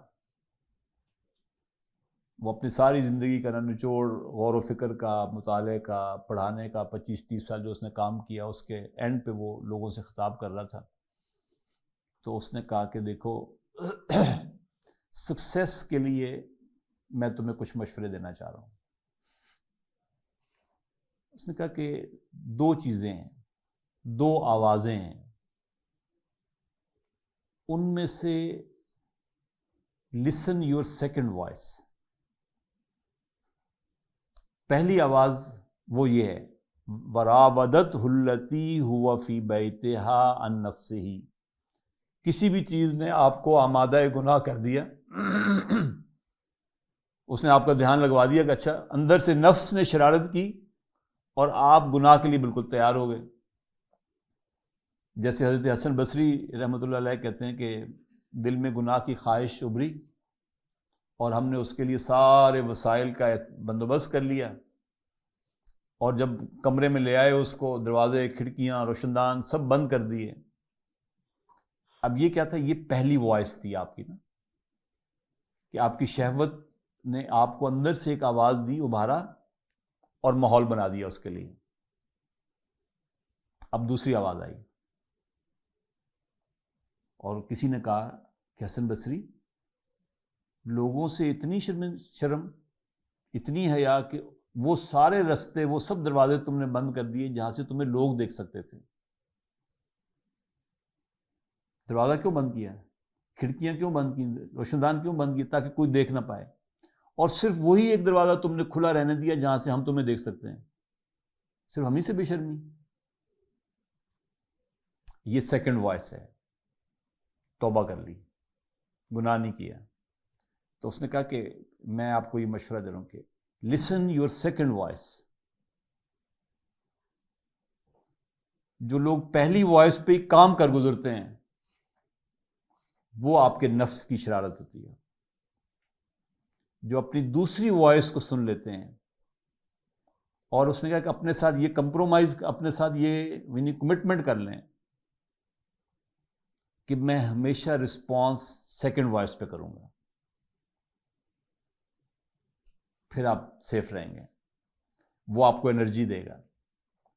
یہ جو ہے لولا ارآ برہان ربی، یہ گویا کہ سیکنڈ وائس تھی حضرت یوسف علیہ السلام کے لیے، اور انہوں نے اس سیکنڈ وائس پہ رسپانس کیا تو اللہ نے گناہ سے بچا لیا۔ پھر آگے آتے ہیں وَاسْتَبَقَ الْبَابَ،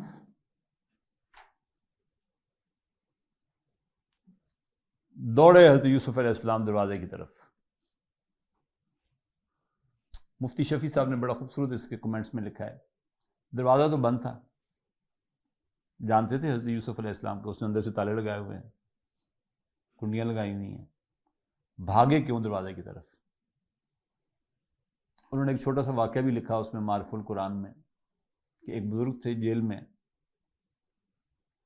اور وہ ہر جمعے والے دن، ان کو پتا تھا کہ میں جیل سے باہر نہیں جا سکتا، جیل کے دروازے بند ہیں میرے لیے، وہ ہر جمعے والے دن باقاعدہ غسل کرتے تھے، صاف ستھرا لباس پہنتے تھے، جو بھی کوئی خوشبو وغیرہ پاس رکھی ہوئی تھی وہ خوشبو بھی لگاتے تھے، اور دروازے تک جاتے تھے، اور دروازے پہ جا کر اللہ تعالیٰ سے کہتے کہ اللہ میں تو نکلا ہوں جمعہ پڑھنے کے لیے، اور جو میرے اختیار میں تھا میں نے وہ کر دیا سب کچھ،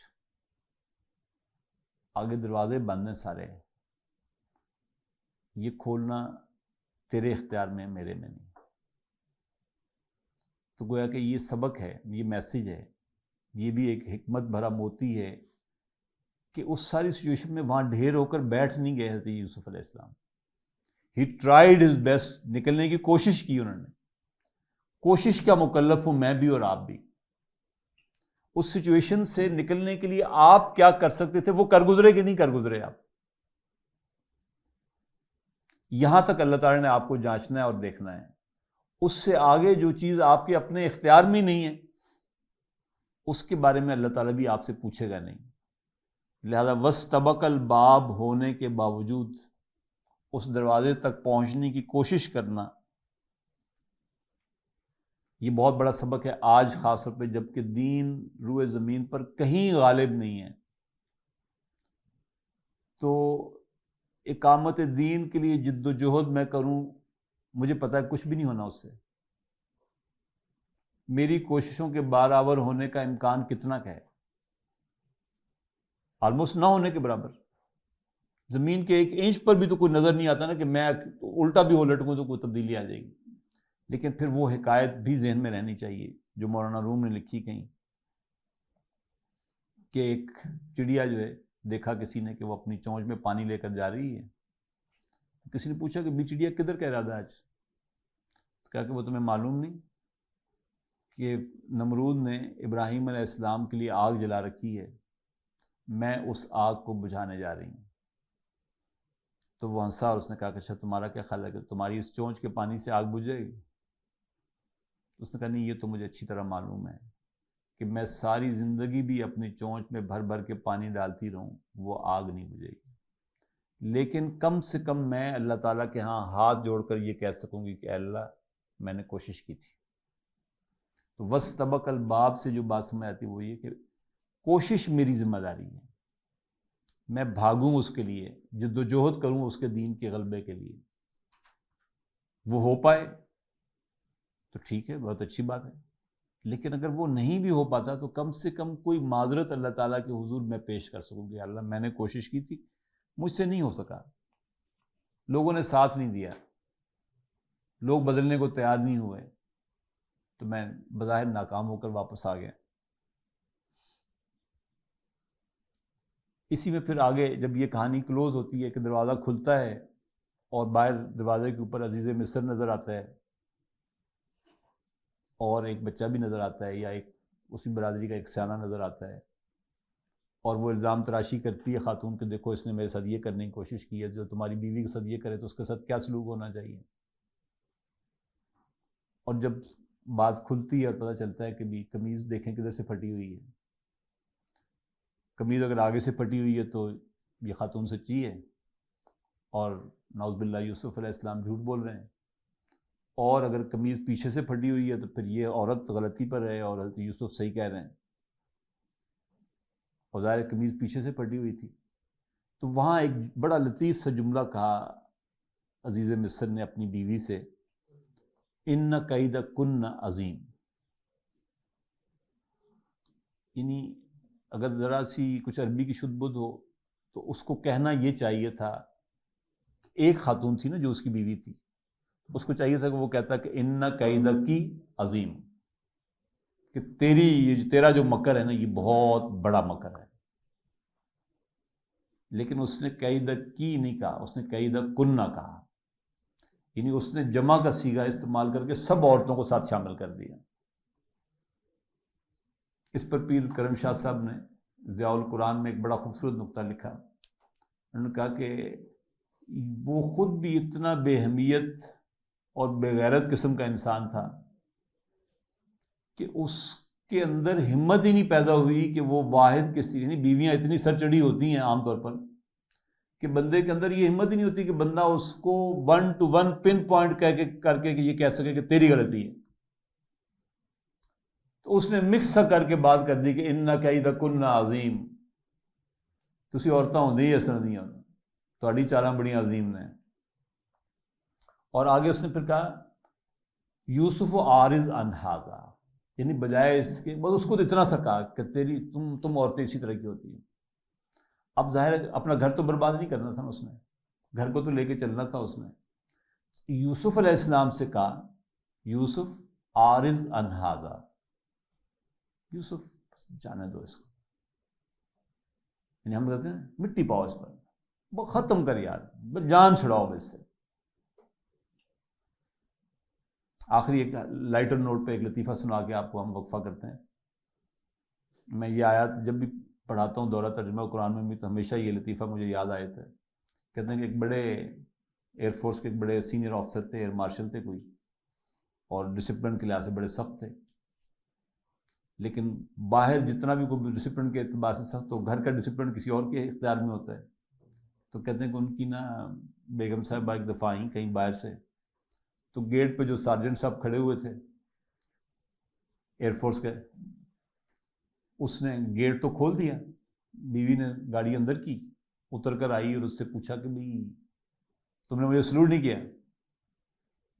تو اس نے کہا بیگم صاحبہ آپ تو یونیفارم پرسن نہیں ہیں نا، وہ تو آپ کے میاں اگر ساتھ ہوتے اور وہ یونیفارم میں ہوتے تو میں ضرور ان کو سلوٹ کرتا۔ اس نے آؤ دیکھا نہ تھا، اس نے زور سے ایک نہ تھپڑ لگایا اس کے سارجنٹ کے، گاڑی میں بیٹھی چلے گئی اندر۔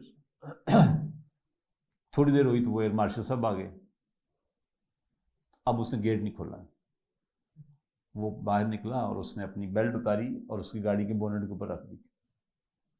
ایئر مارشل صاحب بھی سمجھ گئے کہ کوئی مسئلہ ہو گیا، وہ اترا اور آ کے اس نے اس سے پوچھا کیا ہوا، تو اس نے بتا دی ساری کہ اس نے یہ ہوا میرے ساتھ اور بڑی نوکری عزت سے گزر گئی ہے، تو اب آج جو ہونا تھا ہو گیا، تو آپ مہربانی کریں مجھے فارغ کر دیں، میں مزید نوکری نہیں کر سکتا۔ تو بھارت تھا تو وہ سیاح آدمی ایئر مارشل صاحب بھی، تو اس نے کہا کہ وہ جو اسٹک تھی اس کے ہاتھ میں، اس کے ہاتھ سے اسٹک سے اس کے یوں کندھوں کی طرف سے یہ کس چیز کی نشانی ہے؟ اس نے کہا جی میں وارنٹ آفیسر ہوں، تو یہ اس کے پپس لگے ہوئے ہیں۔ پھر اس نے اپنے کندھوں کی طرف سے کہا یہ، اس نے کہا جی آپ ایئر مارشل ہیں، یہ ایئر مارشل کے سٹارز ہیں۔ اس نے کہا تم بڑے ہو یا میں بڑا ہوں؟ اس نے کہا جی آپ ظاہر ہے آپ ایئر مارشل ہیں، ایئر چیف ہیں، آپ کا کیا مقابلہ، میں آپ کے ساتھ کیسے مقابلہ کر سکتا ہوں؟ تو اس نے پھر اس پہ کہا، اس نے کہا بابا تو میں بھی تو گزارا کر رہا ہوں نا اس کے ساتھ، تم بھی گزارا کرو اس کے ساتھ۔ تو یوسف عارض عن ھذا کا مطلب یہ کہ عزیز مصر نے اس سے کہا کہ بھائی یوسف صاحب میں بھی تو گزارا کر رہا ہوں، تو بھی جانے دے، گزارا کر اس کے ساتھ۔ فی الحال یہاں تک گزارا کرتے ہیں، چائے کے وقفے کے بعد انشاءاللہ پھر آگے چلیں گے۔ اقول قولی ھذا واستغفر اللہ لی ولکم ولسائر المسلمین والمسلمات